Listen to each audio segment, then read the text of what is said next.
നമസ്കാരം. അങ്ങ് തലസ്ഥാന നഗരിയിൽ തെരുവോരങ്ങളിലെ കാഴ്ച മറച്ചുകൊണ്ട് ചിരി തൂകി നിന്ന രാഷ്ട്രീയ പ്രമുഖരുടെ ഫ്ലെക്സ് ബോർഡുകളും കാറ്റിൽ പാറിപ്പറന്ന് അതിര് തീരെഴുതി വാങ്ങിയ കൊടിതോരണങ്ങളുമെല്ലാം ഹൈക്കോടതി ഒന്ന് കണ്ണുരുട്ടിയതോടെ പുത്തരിക്കണ്ടം മൈതാനിയിൽ പടമായി തുടങ്ങി. കൊല്ലത്തെ കോടതി സമുച്ചയം ഉദ്ഘാടനം ചെയ്യാനെത്തിയപ്പോൾ നിരത്ത് നിറഞ്ഞു കണ്ട ഫ്ലെക്സ് ബോർഡുകൾ നീക്കം ചെയ്യാൻ നിർദ്ദേശം നൽകിക്കൊണ്ട് ജസ്റ്റിസ് ദേവൻ രാമചന്ദ്രൻ തുടങ്ങിവെച്ച നടപടികളാണ് തലസ്ഥാനത്ത് സെക്രട്ടേറിയറ്റ്, തമ്പാനൂർ, വഞ്ചിയൂർ തുടങ്ങി നിരവധിയിടങ്ങളിൽ നിറഞ്ഞു നിന്നിരുന്ന ആയിരക്കണക്കിന് ഫ്ലെക്സ് ബോർഡുകൾക്ക് ചരമക്കുറിപ്പായി മാറിയത്. കോർപ്പറേഷൻ അധികൃതർക്കെതിരെ നടപടിയുണ്ടാകുമെന്നറിഞ്ഞതോടെ അനുമതിയില്ലാതെ വെച്ചിരിക്കുന്ന ഒരു ബോർഡ് പോലും നഗരത്തിലില്ല എന്നുറപ്പിക്കാനുള്ള നെട്ടോട്ടത്തിലാണ് റവന്യൂ ഇൻസ്പെക്ടർമാരും ഹെൽത്ത് ഇൻസ്പെക്ടർമാരും ഓവർസിയർമാരും സാനിറ്ററി വർക്കർമാരും അടങ്ങുന്ന പ്രത്യേക സംഘം. കൊല്ലത്ത് ഇതുപോലെ ഒരു സുപ്രഭാതത്തിൽ തലസ്ഥാനത്ത് ദേവൻ പ്രത്യക്ഷപ്പെട്ടാൽ ഇനി നടപടി താക്കീതിൽ ഒതുങ്ങില്ല എന്ന് എല്ലാവർക്കും ഉറപ്പായിട്ടുണ്ട്. എന്നാൽ ഇവിടെ സ്ഥിതി മറിച്ചാണ്. ഇവിടെ ഹൈക്കോടതി സ്ഥിതി ചെയ്യുന്ന നമ്മുടെ സ്വന്തം കൊച്ചിയിൽ കാക്കനാട് MGO ക്വാർട്ടേഴ്സ് പരിസരത്തടക്കം കോടതിയെ വെല്ലുവിളിച്ചുകൊണ്ട് ചുവപ്പൻ കൊടിതോരണങ്ങൾ അങ്ങ് പാറിപ്പറന്ന് കളിക്കുന്ന കാഴ്ചയാണ് ക്രൈം ഇപ്പോൾ പുറത്തുവിടുന്നത്. പൊതുസ്ഥലങ്ങളിൽ ഇനി അനധികൃത ബോർഡുകൾ ഉണ്ടാകരുത് എന്നും പിഴ ചുമത്തണമെന്നും ഇല്ല എങ്കിൽ തദ്ദേശ സ്ഥാപന സെക്രട്ടറിമാരിൽ നിന്ന് ഈടാക്കുമെന്നുമുള്ള ഹൈക്കോടതിയുടെ നിർദ്ദേശം പോലും വകവെക്കാതെയുള്ള പോക്കാണ് ഇവിടെ കാണാനാവുന്നത്. നിയമലംഘനമുണ്ടായാൽ FIR രജിസ്റ്റർ ചെയ്യണമെന്നും ദേവൻ രാമചന്ദ്രൻ നിർദ്ദേശം നൽകിയിട്ടുണ്ട്. അതിൽ വീഴ്ച വരുത്തിയാൽ സ്റ്റേഷൻ ഹൗസ് ഓഫീസറും ഉത്തരവാദിയായിരിക്കും. വേണ്ട നിർദ്ദേശങ്ങൾ നൽകി സംസ്ഥാന പോലീസ് മേധാവി 7 ദിവസത്തിനുള്ളിൽ സർക്കുലർ പുറപ്പെടുവിക്കണം. ഇത് സംബന്ധിച്ച് സർക്കാർ പുറപ്പെടുവിച്ച സർക്കുലറുകൾ തുടർന്നും ബാധകമാണ് എന്ന് വ്യക്തമാക്കിക്കൊണ്ട് പുതിയ സർക്കുലർ പുറപ്പെടുവിക്കണമെന്നും ഹൈക്കോടതി നിർദ്ദേശിച്ചിട്ടുണ്ട്. എന്നാൽ ഇതിൻ്റെയെല്ലാം പച്ചയായ ലംഘനം തന്നെയാണ് തൃക്കാക്കര നഗരസഭയിൽ കാണാനാവുന്നത്.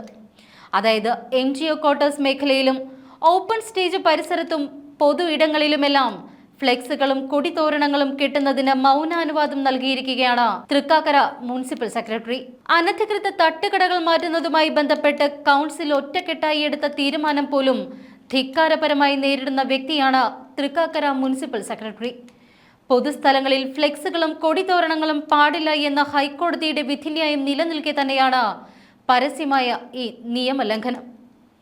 തൃക്കാക്കര മുനിസിപ്പൽ സെക്രട്ടറി ഈ കാര്യത്തിൽ കാട്ടുന്ന അലംഭാവം ബഹുമാനപ്പെട്ട ഹൈക്കോടതിയോടുള്ള വെല്ലുവിളി തന്നെയാണ്.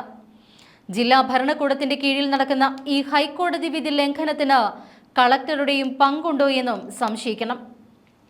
പൊതുസ്ഥലങ്ങളിൽ ഫ്ലെക്സ് പ്രദർശിപ്പിക്കാൻ പാടില്ല എന്നുള്ള ജസ്റ്റിസ് ദേവൻ രാമചന്ദ്രൻ സാറിന്റെ വിധിന്യായം നിലനിൽക്കുമ്പോൾ തന്നെയാണ് തുറവൂർ ക്ഷേത്രവുമായി ബന്ധപ്പെട്ട് കഴിഞ്ഞ ദിവസം justice Anil K. Narendran, justice Muralikrishna S. എന്നിവരുടെ ഒരു ഉത്തരവ് കൂടി പുറത്തു വന്നിരിക്കുന്നത്. ബഹുമാനപ്പെട്ട ഹൈക്കോടതിയുടെ മുൻ ഓർഡർ കൊച്ചി നഗരസഭാ പരിധിയിലും തൃക്കാക്കര മുനിസിപ്പൽ പരിധിയിലും ബാധകമല്ലേ എന്നതാണ് ഇപ്പോൾ ഉയരുന്ന മറ്റൊരു സംശയം. സംസ്ഥാനത്തുടനീളം യാത്ര ചെയ്താൽ പല ഭാഗങ്ങളിലും വഴിയോരത്ത് ഇപ്പോഴും ഫ്ലെക്സ് ബോർഡുകൾ പ്രദർശിപ്പിച്ചു വെച്ചിരിക്കുന്നത് കാണാൻ കഴിയും. അതവിടെ നിൽക്കട്ടെ എന്ന് വെക്കാം. ഹൈക്കോടതിയുടെ മൂക്കിന് താഴെ പോലും ഇത് നടപ്പാക്കാത്തതാണ് കോടതിയെ ചൊടിപ്പിച്ചത് എന്ന് വേണം കരുതാൻ. ഹൈക്കോടതി എന്ത് ഓർഡർ ഇട്ടാലും കുഴപ്പമില്ല, ഇതിലും വലിയതൊക്കെ കണ്ടിട്ടുണ്ട് എന്ന മട്ടിലാണ് നഗരസഭയുടെ മേലാളന്മാർ. വഴിയോരങ്ങളിൽ വെച്ചിട്ടുള്ള ഫ്ലെക്സുകൾ എടുത്തു മാറ്റുവാൻ തന്റെ ഇടമുള്ള ഉദ്യോഗസ്ഥന്മാർ ഇല്ല എന്നുള്ളതാണ് സത്യം. ബഹുമാനപ്പെട്ട ഹൈക്കോടതിയുടെ വിധി നടപ്പാക്കുമ്പോൾ ആരെങ്കിലും തടസ്സം നിന്നാൽ വഴിയോരങ്ങളിൽ വെച്ചിട്ടുള്ള ഫ്ലെക്സുകൾ എടുത്തു മാറ്റുവാൻ തന്റെ ഇടമുള്ള ഉദ്യോഗസ്ഥന്മാർ ഇല്ല എന്നുള്ളതാണ് സത്യം.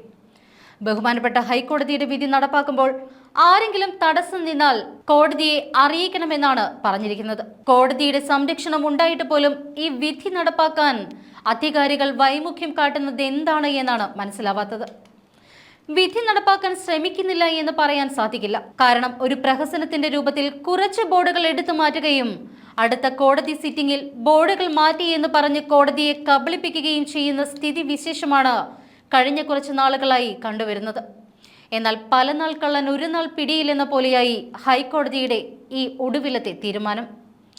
ബഹുമാനപ്പെട്ട ഹൈക്കോടതി ഈ വിഷയത്തിൽ വീഴ്ച വരുത്തുന്ന ഉദ്യോഗസ്ഥർക്കെതിരെ ശക്തമായിട്ടുള്ള നടപടികൾ സ്വീകരിച്ചാൽ മാത്രമേ ഇവരുടെ ഹൈക്കോടതിയോടുള്ള ഈ പുച്ഛ മനോഭാവത്തോടു കൂടിയുള്ള വെല്ലുവിളി അവസാനിക്കും. ഇത്തരത്തിൽ ഹൈക്കോടതിയുടെ സുപ്രധാനമായ പല വിധിന്യായങ്ങളും കടലിൽ കലക്കിയ കായം പോലെയാണ് ഈ അധികാരികൾ നോക്കിക്കാണുന്നത്.